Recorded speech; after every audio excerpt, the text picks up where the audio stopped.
Today is Friday, the 31st of October, 2025. Just 2 days ago, Tanzania went to the polls for its general election. The day was Wednesday, October 29th. Many people cast their votes and waited for the results to be counted. However, as the polls closed, the atmosphere did not remain calm. Initial signs of trouble appeared almost immediately after voting ended.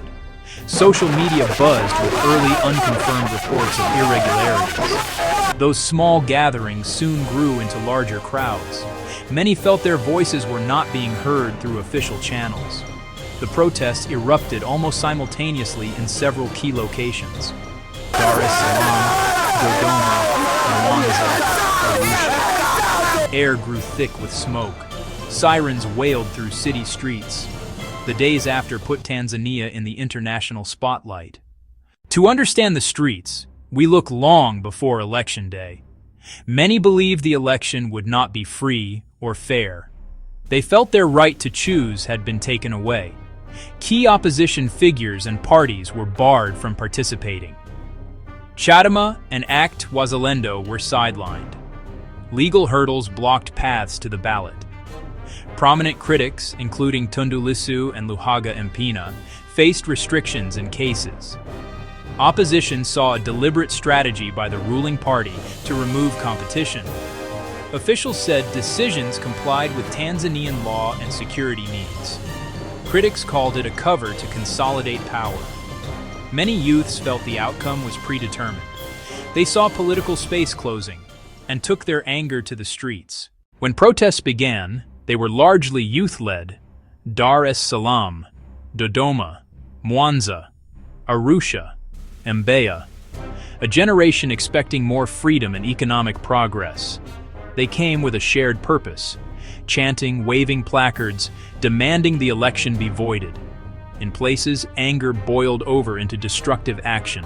Cars torched, fuel stations hit, police stations attacked, polling places were damaged.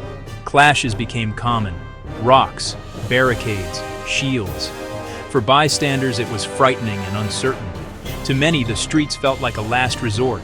Leaders barred, trust shattered. The message had to be loud. The government's response was swift, comprehensive, and severe. Authorities moved to impose tight control. A nationwide internet blackout began before polls opened, according to NetBlocks. Social media and messaging apps were cut off. Major sites were throttled. Reporting became harder. Organizing collapsed under the blackout. Curfews cleared the streets. In Dar es Salaam, a strict 6 p.m. shutdown. Heavy security and roadblocks limited movement. Schools and universities were closed indefinitely. Officials framed it as restoring order against violent riots. Opponents saw it as crushing dissent and silencing critics. The iron fist deepened divides and raised rights concerns. The crackdown came at a high human cost. Reports of extreme violence began to emerge. Groups documented deaths and serious injuries. Amnesty confirmed at least 2 killed, an early, verified count. Unconfirmed accounts suggested far more, over 30 nationwide. The blackout and access limits hindered verification. Arrests spiked, targeting protesters and political figures. Reports said Tundu Lissu faced treason charges. Leadership decapitated at a critical moment. Rights groups cited disappearances, torture, and inhuman treatment. Families were left in the dark about loved ones. Beyond casualties, trauma and fear spread through society. The world took notice. Major rights organizations issued grave warnings. Amnesty was among the most vocal. They documented unlawful killings and arbitrary arrests. Researcher Roland Ebole warned of collapsing civic freedoms. Human Rights Watch drew parallels to past repression. Media curbs, violence, and repressive laws figured prominently. UN spokesperson Ravina Shamdasani noted deaths and injuries. Accountability was urged. Calls mounted for thorough, impartial investigations. International pressure added a new dimension to the crisis. Independent voices amplified locals amid an information blackout. As chaos filled streets, the commission proceeded. Announcements pointed to a CCM landslide. In Zanzibar, Hussein Mwinyi was declared with 78.8%. On the mainland, President Samia Suluhu Hassan led overwhelmingly. Officials called it a legitimate reflection of the people's will. State media reinforced a narrative of order and success. The opposition rejected the results completely. They called the numbers massively fraudulent. They argued such margins were impossible in a fair contest. Two realities emerged: decisive mandate versus a stolen election. With no middle ground, confrontation deepened. The crisis quickly hit daily life. It went beyond immediate danger on the streets. Curfews and roadblocks slowed the economy to a crawl. Small vendors and larger shops shut their doors. Transport stalled. Shortages and price fears rose.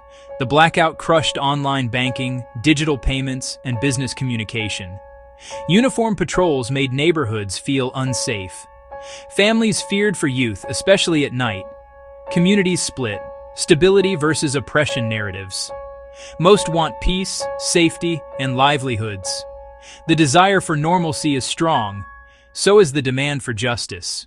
From today, the future is uncertain. Tanzania stands at a critical crossroads. Choices by government, opposition, and the world will decide the path. One path: tighter control, streets suppressed, opponents neutralized. Calm on the surface, resentment underground, risking future, more explosive conflict. Another path: de-escalation and dialogue. Steps could include restoring internet, releasing detainees, and independent probes. A window for engagement could open if the stance softens. The opposition must weigh streets, courts, and diplomacy. Regional and global pressure may shape outcomes. Justice for victims will remain a powerful demand. Hope: step back from the brink. Fear: prolonged authoritarian rule and instability.